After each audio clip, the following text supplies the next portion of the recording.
Hello friends, welcome to our channel. ఈరోజు మన recipe వచ్చి క్యారెట్ హల్వా అనమాట. చూసారు కదండి, చాలా టేస్టీగా ఉంటుంది. ఏమి వంట రాని వాళ్ళు కూడా ఈ క్యారెట్ హల్వాని చాలా సులువుగా చేసుకోవచ్చండి. ఇంకెందుకు లేట్ చేయకుండా ప్రాసెస్ ఏంటో చూసేయండి. ఇప్పుడు క్యారెట్ హల్వా చేసుకోవడానికి ఫస్ట్ క్యారెట్ని ఇలా తురుముకోవాలండి. అప్పుడే టేస్ట్ అయితే బాగుంటుంది. మిక్సీకి వేస్తే టేస్ట్ అంత బాగుండదు. ఈ విధంగా తురుముకుంటేనే టేస్ట్ సూపర్గా ఉంటుందన్నమాట. ఇప్పుడు చూడండి, స్టవ్ ఆన్ చేసుకొని ఒక కడాయి పెట్టుకొని నెయ్యి వేసుకోవాలి. చూసారు కదండి, డ్రై ఫ్రూట్స్ అన్నమాట. మీ దగ్గర ఏ డ్రై ఫ్రూట్స్ ఉంటే ఆ డ్రై ఫ్రూట్స్ వేసుకోండి. నేనైతే ఇక్కడ కాజు అండ్ ద్రాక్ష వేస్తున్నాను అన్నమాట. ఇవి ఫ్రై చేసుకోవాలి. ఈ విధంగా ఫ్రై చేసుకున్న వాటిని తీసి పక్కన పెట్టుకోవాలండి. ఒక బౌల్లోకి తీసుకొని పక్కన పెట్టుకోవాలన్నమాట. ఇప్పుడు ఇంకొంచెం నెయ్యి యాడ్ చేస్తున్నానండి. ఇప్పుడు ముందుగా మనము తురిమి పెట్టుకున్న క్యారెట్ను కూడా వేసుకొని ఫ్రై చేసుకోవాలన్నమాట.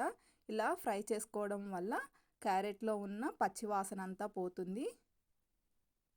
ఇలా 5 to 6 minutes ఫ్రై చేసుకోవాలన్నమాట.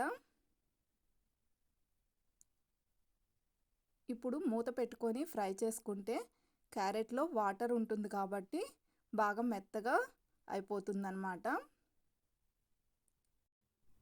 చూసారు కదండి, ఈ విధంగా మెత్తగా అయిపోతుందన్నమాట. ఇప్పుడు కాచి చల్లార్చుకున్న పాలు పోస్తున్నానండి.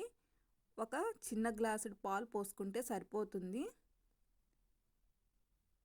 ఇప్పుడు ఒకసారి పాలంతా అబ్జర్వ్ అయ్యేంత వరకు బాయిల్ చేసుకోవాలన్నమాట. ఇప్పుడు కొంచెం యాలకుల పొడి కూడా వేస్తున్నాను. అలాగే చక్కెర కూడా యాడ్ చేస్తున్నాను అన్నమాట. క్యారెట్ ఆల్రెడీ స్వీట్గా ఉంటుంది కాబట్టి చక్కెర కూడా ఎక్కువ పట్టదు.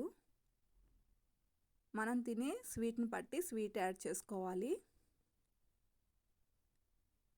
ఇప్పుడు ఒకసారి మొత్తం కలుపుకోవాలన్నమాట. ఇలా కలుపుకుంటే చక్కెర బాగా కరుగుతుంది. అంతే అండి, చాలా సింపుల్గా చేసుకోవచ్చు. చాలా త్వరగా ఫాస్ట్గా కూడా అయిపోతుంది. క్యారెట్ తురుముకునేది ఒకటే కొంచెం టైం పడుతుంది. ప్రాసెస్ అయితే చాలా ఈజీగా తొందరగా అయిపోతుంది అన్నమాట. ఇప్పుడు నేను ప్లేట్లోకి తీసుకున్నాను. చూడండి ఎంత బాగుందో. ఇలా ప్లేట్లోకి తీసుకున్న తర్వాత ముందుగా ఫ్రై చేసి పెట్టుకున్న డ్రై ఫ్రూట్స్ కూడా వేసేసుకుంటున్నాను. చూసారు కదండి, చూడ్డానికి చాలా బాగుంది కదా. టేస్ట్ కూడా చాలా బాగుంటుందండి.